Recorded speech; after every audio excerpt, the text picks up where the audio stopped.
Welcome, everybody. It is Business Monday on a kind of rainy, cold, drizzly day in downtown Providence. But we're excited for Small Biz Fuel, talking about emerging businesses here in Rhode Island. I'm very excited to maybe introduce the most degree-laden entrepreneur of anyone of his size, shape, or age ever to come out of the city of Providence.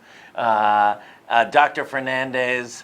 Welcome to GoLocal Live. Hey, thanks for having me. Yeah, thank you so much. Yeah. We're excited you're here. You've started a very, very innovative, kind of a old school meets new school approach. Asthenis is a community pharmacy in the middle of Providence, over in the Wiggins Village area. Talk a little bit about sort of the where it came from, where the brainchild came from, and how's it going? Yeah, definitely. So essentially with inventing Asthenis, or at least bringing the concept to life, it started back when I was in grad school. A lot of my colleagues and peers were physicians, and they would complain about the fact that they didn't have enough time to counsel their patients and to go over treatment plans. And this turns out to be true. The average length of a doctor's office visit is 15 minutes.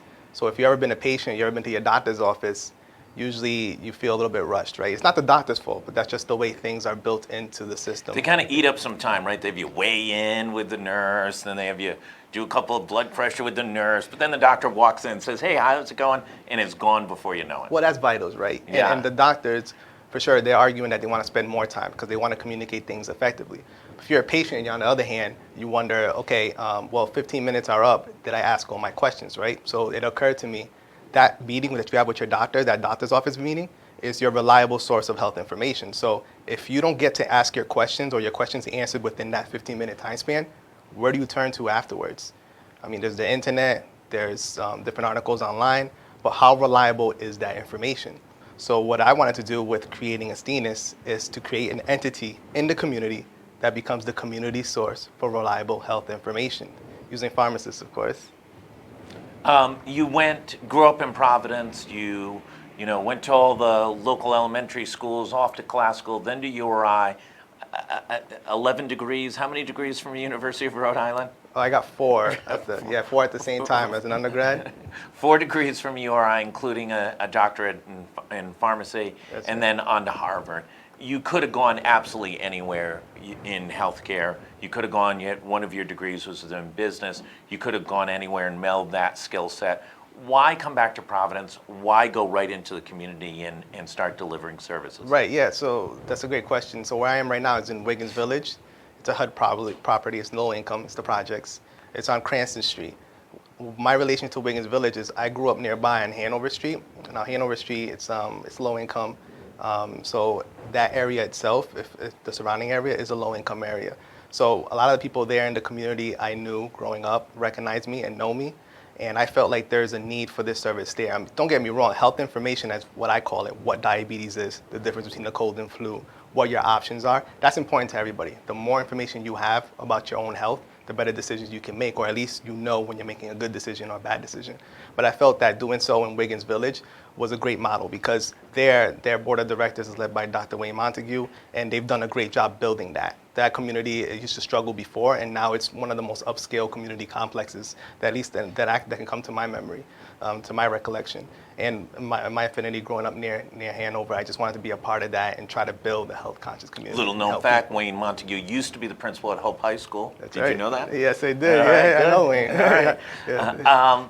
How many patients can you see? How many folks are you seeing in that pharmaceutical role as a pharmacist in interacting with people in the community? Yeah, so it's a great deal. I've never sat down and actually counted everybody, but that entire complex, that housing complex, pretty much the majority of people come to where I am, at least for health education information. And we have a pharmacy component too.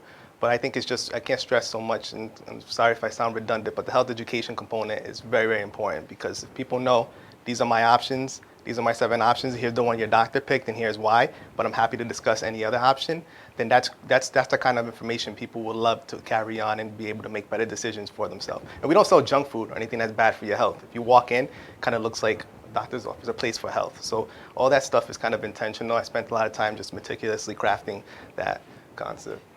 So no Yahoo. No Yahoo. You like Yahoo? Yeah. The Yahoo, you mean? Yeah. Talk a little bit about. You've been at it for a little over a year since you've established the business. Where does it go over the next 2 to 3 years? How big can it be? How do you need to add staff to build the business side of it? Well, although we are in Wiggins Village and is a low-income area, we realize access to health information is important to everybody. It doesn't matter what community you are in. So in my opinion, I feel like the demand for it, whether people want to know a little bit more about their health and have more information about their own health, is what kind of predicts its own growth. Now, I'm more focused on just where I am in the community because that's where I grew up. But I'm very excited about the opportunity that I've found that people, no matter what background or community they're in, are interested and would like to know more about their health because then that gives it the potential on itself to kind of grow and breathe on its own and kind of sustain itself over time. Do you see technology ever becoming a part of the health education that you provide, where people can FaceTime you and ask you questions, things like that? Is that where kind of things need to go to be able to develop a deeper and more access relationship? In my opinion, technology is just another form of information. You can't have enough information when it comes to health, as long as it's reliable and correct. Yeah. Right? So if you're getting it from a correct source. So sure, you can infuse it in some way, use technology. You have to use it correctly because technology, you can do a lot. You can pretty much do anything, particularly if you know how to code or if you're very strong in that area. So as long as you're very, very careful in understanding what people need and what their needs are, what the diagnosis is, and what you want to treat them and how you want to treat them and how you want to communicate your information, I can definitely see technology playing a role going forward for health education and just as almost like a tool for disseminating health education. Because what we want to do, our mission, is build a health conscious community by promoting health education. Do you see yourself only, as you grow over time, only playing from that one location, or do you see opening up other locations in other communities around the state that have the need? So sure, I mean, where I am right now, I feel like it's just the medium that I'm using to kind of communicate my health education and But promote if I it. live in Pawtucket, I'm not going to drive to Providence and go to Wiggins. Sure. So maybe I'll come to you. Yeah. Maybe that's the opportunity for sure. So it's kind of like just sticking with that value as what's been working for me. It helped me get to grad school, help me get to school. It's just kind of just finding the importance of just helping the community, and then in that form, in my way, it's just by spreading health education took me where I am. So if it takes me there, then that's what's necessary to do to get people the information they need to take care of themselves. Then we'll just let it roll out. We'll just let it play out. What's been the biggest surprise of running the business side of it? Forget the health education for a moment, just running the business, keeping the lights on, keeping revenue coming in, billing, etc. What's been the biggest surprise of that? Yeah, so the business component, in my background, I do have a business degree, so I was very careful, very thoughtful in what I was putting together and how I would craft, and I have a lot of familiarity, in my opinion, with the healthcare system and how it works.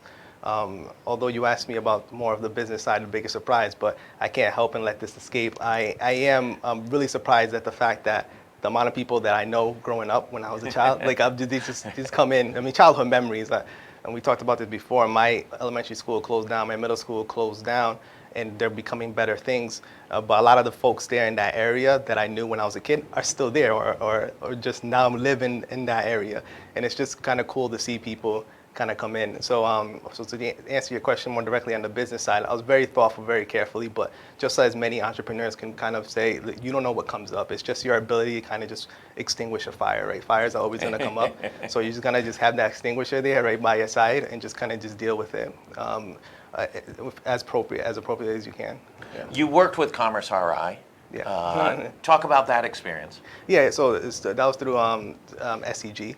The Social Enterprise Greenhouse. I was really drawn to that enterprise because it reminded me of the Innovation Lab in Harvard. And it's kind of like an entrepreneur kind of vibe. And I was a co-hub member there, and kudos to Kelly Ramirez, the CEO there. Financially, they were to help, but the most help I got there is just the culture and the fact that there's a lot of people there that just want to do the right thing and help people, and they want to, don't get me wrong, they want to have successful businesses, have successful organizations and entities, but they have almost a good feeling, a good do good is their motto, I think it is, to their modus operandi, what they want to do, and just being around people in that kind of environment just helps you feed off each other. So essentially, that's been my experiences with the commerce, and that's through SCG. So Prediction, where are you going to be in 24 months? in 24 months. And we're going to replay this tape for you in 24 months. Where do you think the business will be? I don't know where I'm gonna be in 24 minutes. You know, I'm kind of hungry, so I might go over there or to the other place. But Just for pure disclosure, he came in, he had not eaten all day, and we gave him M&Ms. Yeah, they were good. They were not highly nutritious M&Ms. They're not M&Ms that you could find at his. You won't find that place, but he did eat the M&Ms. Yeah, all right. 24 months. Yeah, so in 24 months, geez. We're not letting you off the hook. Yeah. I mean, it's like Asthenis, like the business itself in 24 months, or me, like so The business. So I see it definitely. I feel like it's already doing so, just having such a major impact on people's lives. People are just disclosing things that they don't normally disclose to other along the continuum of care, other divisions along the continuum of care.